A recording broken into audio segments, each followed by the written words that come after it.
नमस्कार, मेरा नाम साहिल मुरली मेघानी है और आप देख रहे हैं चेक्स एंड बैलेंस। विश्व स्वास्थ्य संगठन यानी वर्ल्ड हेल्थ ऑर्गेनाइजेशन द्वारा कोविड से असली में कितने लोगों की मृत्यु हुई है, इसके अनुमान को प्रकाशित किया गया है। इन आंकड़ों ने पूरी दुनिया और खास तौर से भारत को पूरी तरह से हिला के रख दिया है। वर्ल्ड हेल्थ ऑर्गेनाइजेशन के अनुमानों के अनुसार वर्ष 2020 और 21 में कोविड के कारण 47 लाख भारतीयों की मृत्यु हुई है। यह भारत की मोदी सरकार के आधिकारिक कोविड से मरने वालों की संख्या का लगभग 10 गुना है। विश्व स्वास्थ्य संगठन के इस खुलासे पर भारत सरकार की प्रतिक्रिया अपेक्षित तर्ज पर रही है।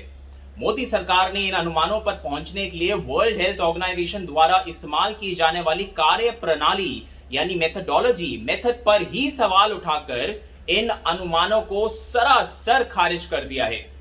इस कड़ी में हम आपको दिखाने जा रहे हैं कि कैसे मोदी सरकार की प्रतिक्रिया विज्ञान, तर्क और सबसे महत्वपूर्ण तथ्यों से कोसों कोसों दूर है।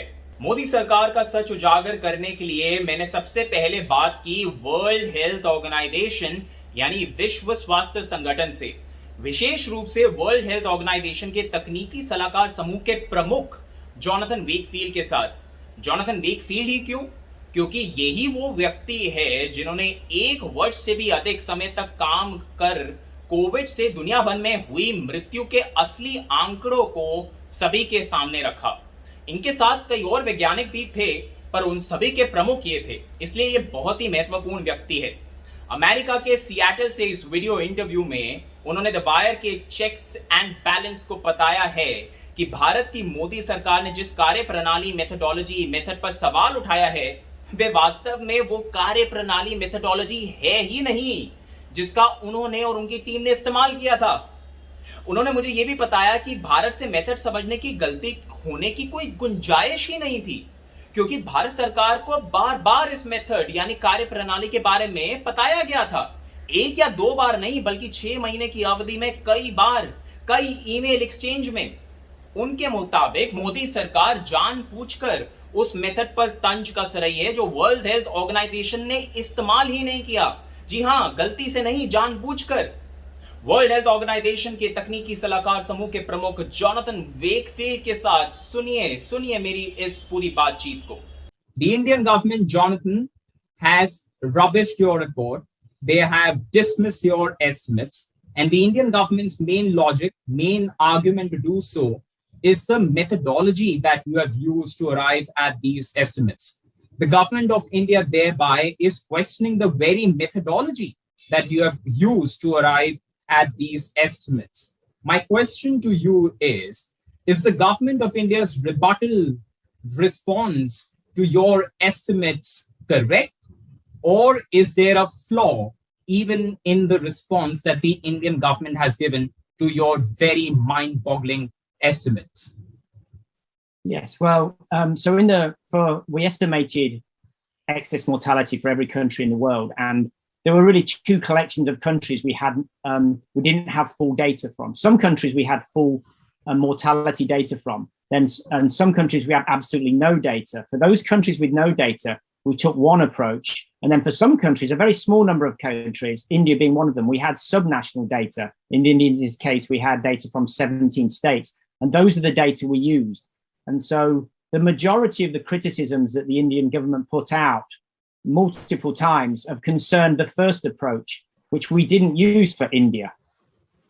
So Jonathan, just to make it simple for our viewers to understand, there are 2 models that you use to arrive at your estimates. One is model A for a certain group of countries, and another is model B for another set of countries. You have used model B for India, but the government of India has rubbished your reports, questioning this model A, which you in fact have not used. Is that correct? Yeah, that's absolutely correct. Yes. Oh God. So that's a big blunder by the government of India then.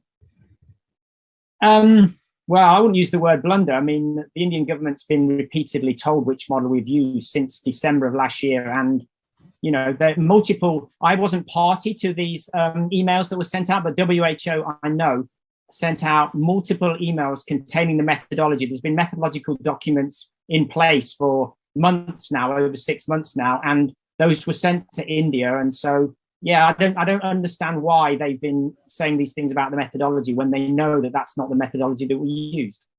Jonathan, you're making an important point. You're saying that it wasn't a one-off interaction with the Indian government, or wasn't even restricted to 2 or 3 interactions, but multiple repeat exchanges over emails over a period of 6 months, that the Indian government was told repeatedly about the exact methodology that we have used. So there is absolutely no scope of confusion there.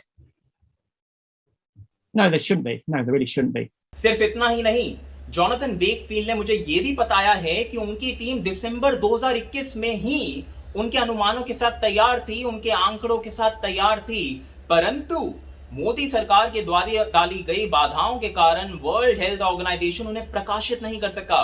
Covid कितना घातक है इस सच्चाई को दुनिया के सामने नहीं रख सका। अब ये वही समय है जब उत्तर प्रदेश सहित 5 राज्यों में बहुत ही ज्यादा महत्वपूर्ण चुनाव थे, याद है ना। अब इन अड़चनों के बारे में और बात करते हुए जॉनथन वेकफील्ड ने मुझे बताया कि मोदी सरकार ने महीने दर महीने इन आंकड़ों का प्रकाशन रोकने के लिए वर्ल्ड हेल्थ ऑर्गेनाइजेशन के सामने जो तर्क रखे वो सभी अवैज्ञानिक थे, अवैज्ञानिक। मोदी सरकार जो बाधाएं पे बाधाएं डाल रही थी ताकि कोविड से मृत्यु का असली आंकड़ा पूरी दुनिया के सामने ना आ जाए, उससे जॉनथन वेकफील्ड और उनकी टीम के साइंटिस्ट इतने निराश हो गए थे कि एक समय पर वे वर्ल्ड हेल्थ ऑर्गेनाइजेशन के समर्थन, वर्ल्ड हेल्थ ऑर्गेनाइजेशन के नाम के ठप्पे के बिना ही इन आंकड़ों को दुनिया के सामने रखने पर विचार करने लगे थे। वैज्ञानिक इस कदर गुस्सा थे, इस कदर परेशान थे।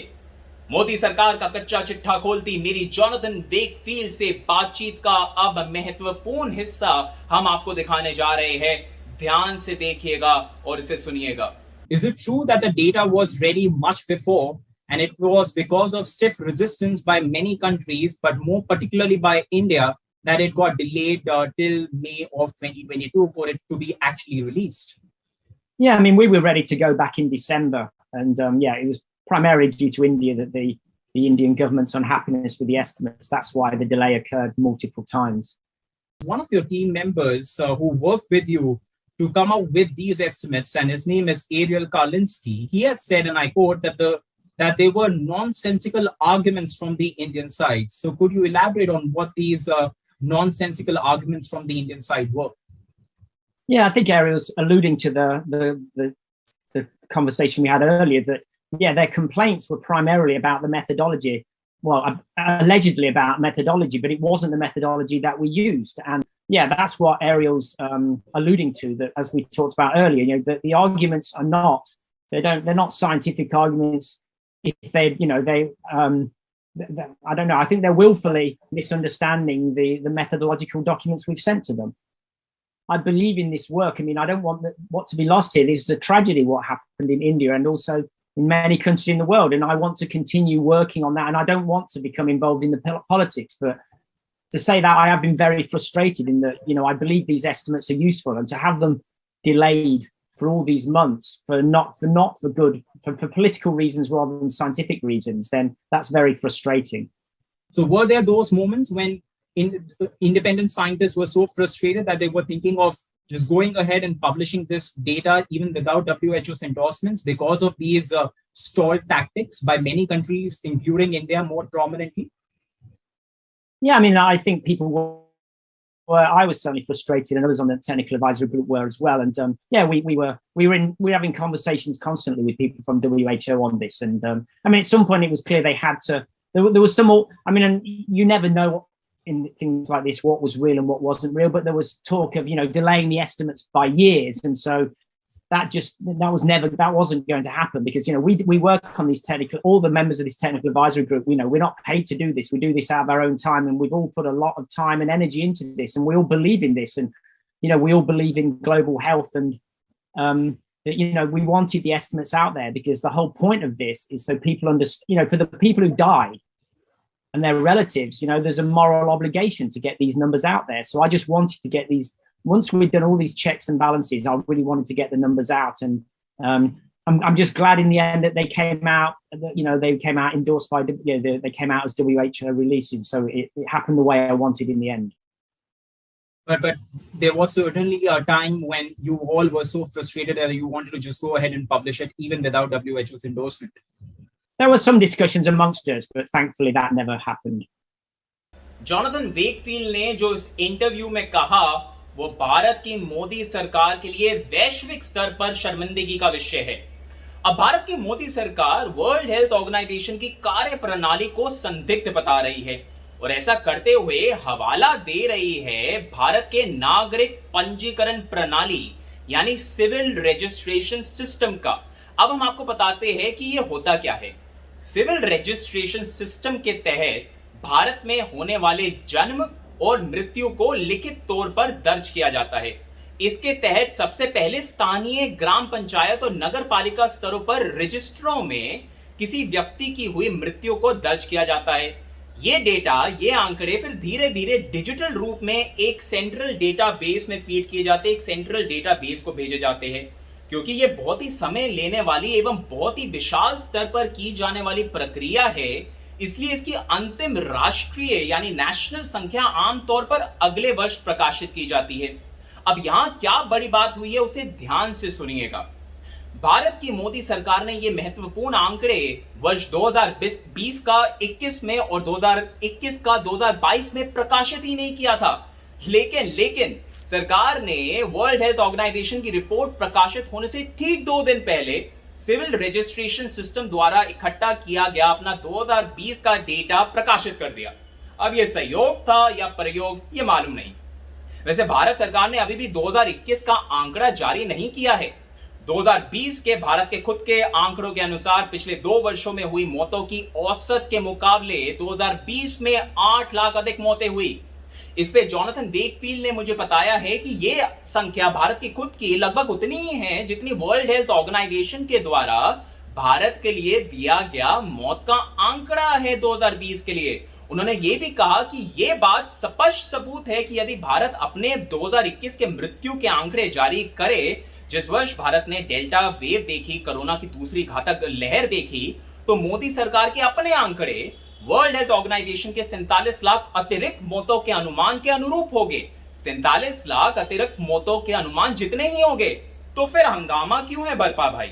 There's also been, again, as you probably know, there's been a number of studies that have looked at the toll of the pandemic for India using other data sources. There's been a number of works now, and we're all in the same ballpark figure, that we're all consistently giving around the same number. And that even includes the 2 days before the WHO released the estimates, the Indian government released some CRS data, and some calculations have been done. This was for 2020 only, where the death toll in 2020 was much smaller, more like we estimated as around 830,000 excess deaths. And so people have looked at those data that India released, and our figure of 830,000 is very consistent with the data released from India. So I was actually very happy that India released those data because it gave more credibility to our estimates, I believe, because it showed that our 2020 estimate was actually pretty accurate.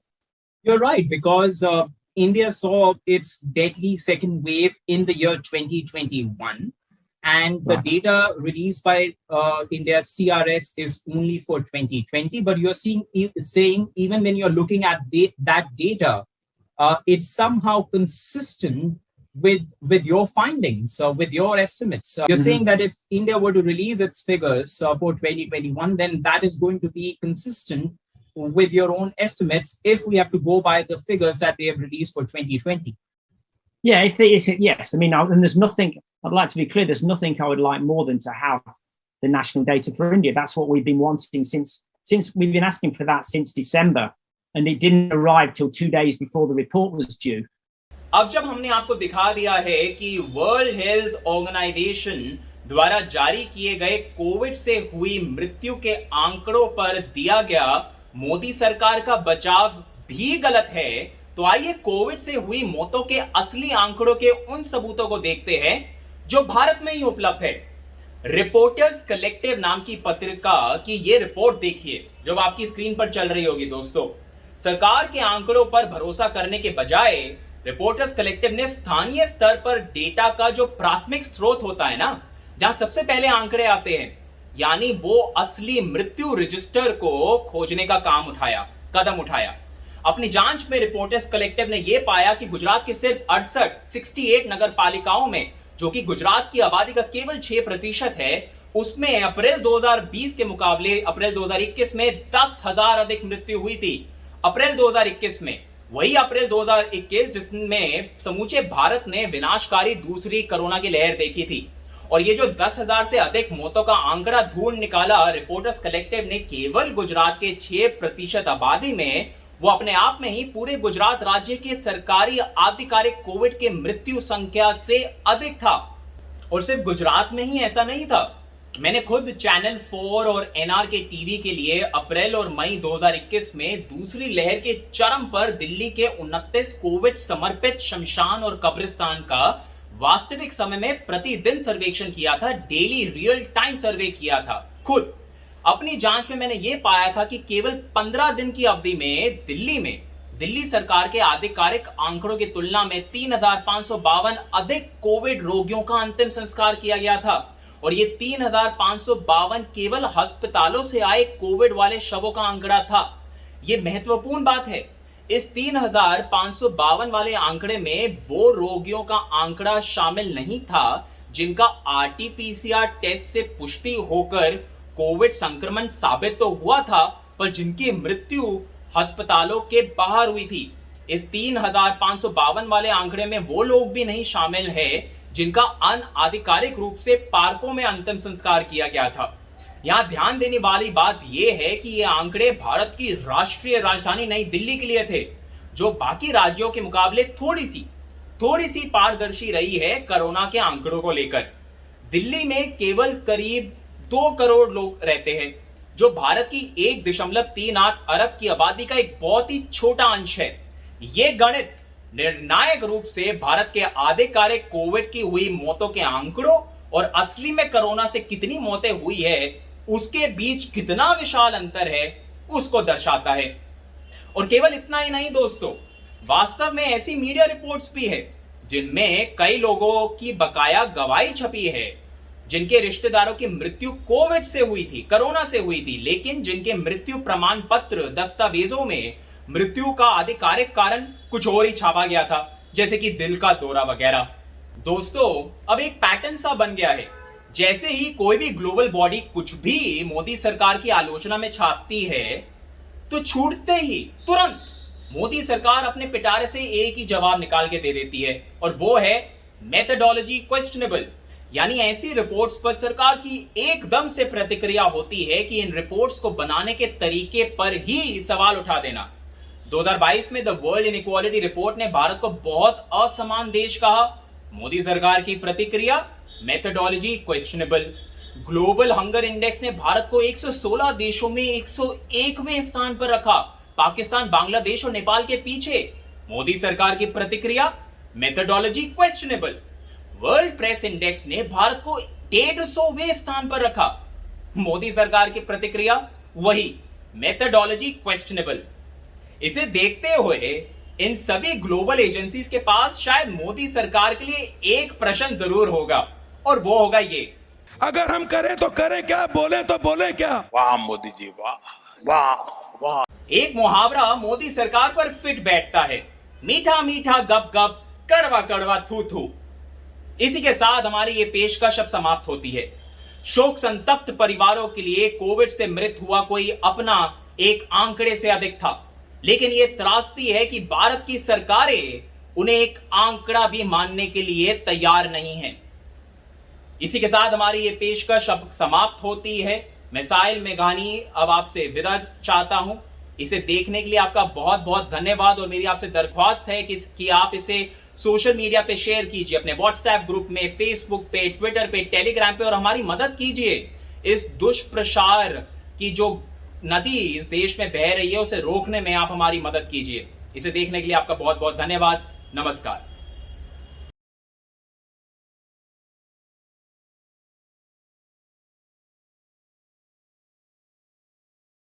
To receive instant updates on all videos from The Wire, click the subscribe button and hit the bell icon. Pay to support independent journalism. Click the link in the description and choose the amount you want to pay.